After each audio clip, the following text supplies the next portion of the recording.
même si vous n'avez pas le moyen pour acheter l'aliment complémentaire, vraiment avec le foin, c'est très bien pour les animaux. Par exemple, nous avons 4 mises en pleine de saison sèche. S'il n'y avait pas assez du foin pour les mères, pour les vaches par exemple, les veaux, en tout cas, on peut avoir des veaux qui seront mourir.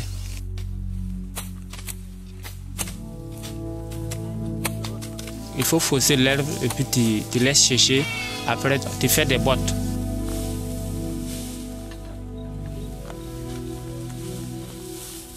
Et puis après, maintenant, tu t'en vas conserver. Bon, par exemple, tu peux mettre dans une maison bien aérée pour que ça ne pourrisse pas.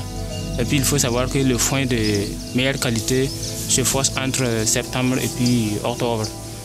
Après ça, bon, ça peut être de la paille que vous faussez. Ça n'a plus vraiment de valeur comme il faut. Une autre technique importante dans l'aménagement de périmètres bocagers est la haie vive. La section pépinière de la ferme pilote sélectionne les espèces les plus adaptées à la formation de haies. 80% des essences produites sont locales. La pépinière veille par ailleurs à sauvegarder certaines essences devenues rares. La haie vive, elle a plusieurs fonctions, elle a plusieurs rôles. Bon, déjà, dans notre région ici, les gens utilisent beaucoup le bois. Que ce soit le bois pour faire la cuisine, le bois pour les manches d'outils, pour construire les maisons, les hangars.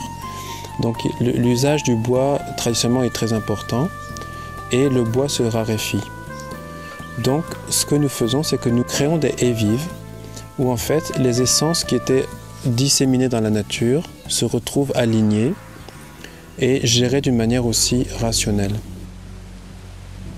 La haie vive joue d'autres rôles très importants. Un rôle de protection contre les vents. Ici, nous avons des vents très violents, surtout en début et en fin de saison pluvieuse. Et en fin de saison pluvieuse, les vents violents peuvent coucher les récoltes. Les cannes de sorgho sont très hautes, les épis sont lourds, donc on peut avoir beaucoup de destruction en fin de saison des pluies. Donc la haie vive permet de ralentir le vent, de protéger les cultures, de protéger aussi les habitations. Et aussi, bon, il y a les questions d'équilibre écologique, parce que la haie, c'est un endroit où vivent les oiseaux, où vivent certains petits animaux, insectes, qui font partie de l'équilibre du milieu. Donc c'est très important. Et la haie qui vient en doublure des diguettes anti-érosives permettent aussi de doubler l'action des diguettes. Et par leurs racines, les arbustes de la haie vive, par leurs racines, permettent aussi l'infiltration de l'eau dans le sous-sol.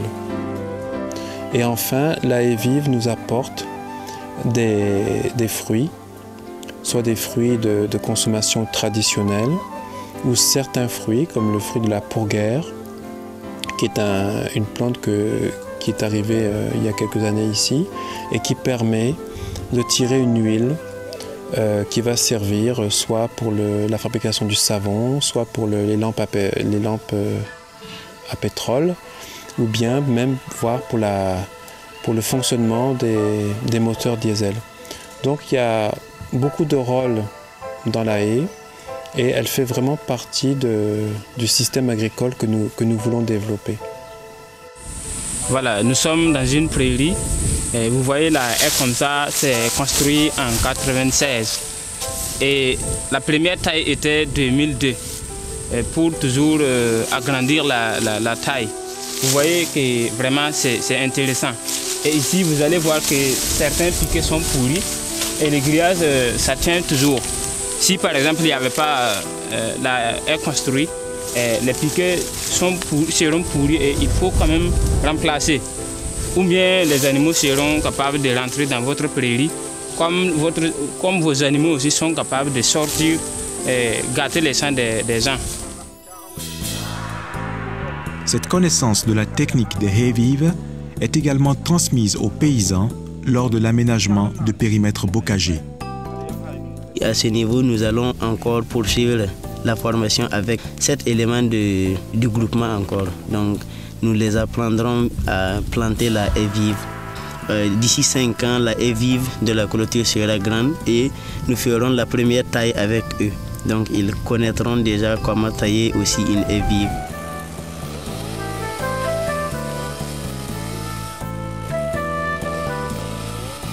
Au bout de ces 5 ans, ils auront quand même beaucoup de connaissances qui leur permettront de bien gérer le périmètre. Les efforts et la persévérance de la ferme pilote ont déjà permis l'aménagement de plus de 200 hectares de périmètre bocager. La mise en œuvre et la vulgarisation des techniques décrites se heurtent souvent à certaines mentalités. Celles-ci, en effet, préfèrent les pratiques traditionnelles dont certaines sont tueuses de l'environnement aux techniques du bocage plus exigeantes à mettre en œuvre. Il y a d'autres gens qui n'arrivent pas à pratiquer parce qu'ils disent que c'est très dur pour eux et c'est une nouvelle technique et ils n'ont jamais vu dans leur vie. Donc ils disent qu'ils ne peuvent pas faire ça. Mais ils attendent les résultats. Il y a d'autres qui attendent les résultats de leurs voisins pour faire. Et il y a d'autres aussi qui sont courageux d'essayer, voir si ça va marcher ou pas. Les paysans, mettant en pratique les techniques enseignées par la ferme pilote, voient leur rendement agricole s'améliorer. Et cela suffit à convaincre.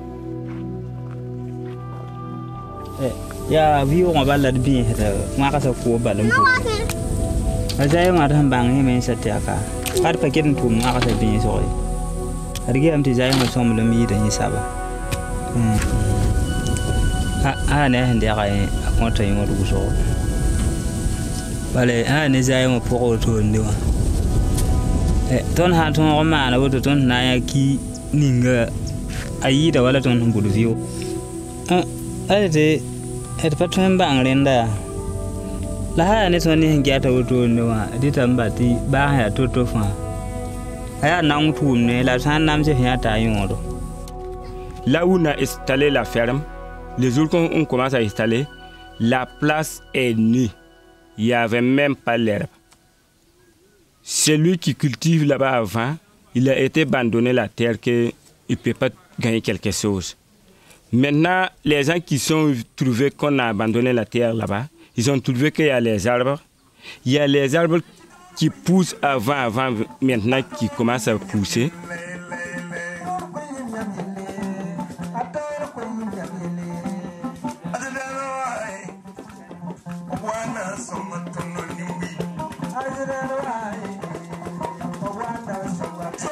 Chaque année depuis 2002, les ruralises au Festival du monde rural ont lieu sur la place du marché de Guiers. Les 6 villages que compte l'AZN se rassemblent alors pour une journée de réjouissance. Les ruralises sont entièrement organisées par les travailleurs volontaires de la ferme pilote. Ceux-ci ne font d'ailleurs pas seulement qu'organiser, témoin cette jeune troupe de théâtre qui utilise le rire pour éduquer et sensibiliser.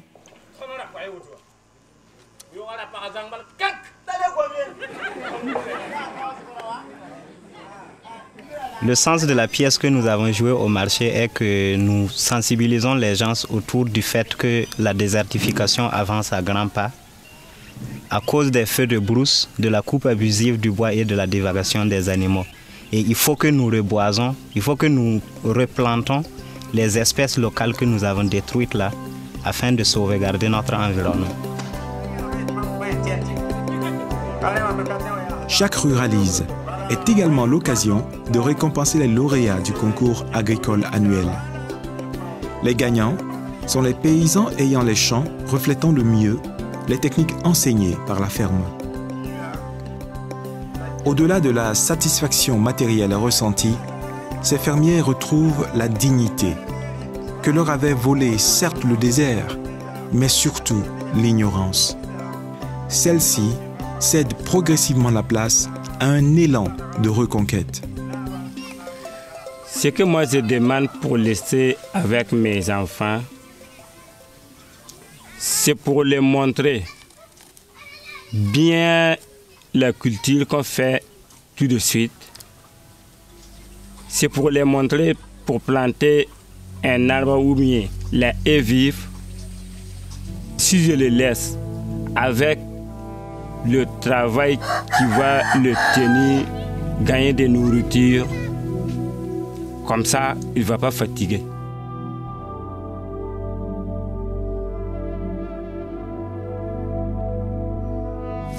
Cette terre du Sahel est considérée comme ingrate, comme maudite, autant par ses habitants que par le reste du monde. Mais pour ma part, je ne crois pas du tout cela. Je pense qu'elle est pleine de ressources, elle est pleine de richesses. Et je suis fier, je suis heureux de participer à cette réconciliation entre l'homme et son environnement. Et pourquoi pas aussi à une reconquête du désert.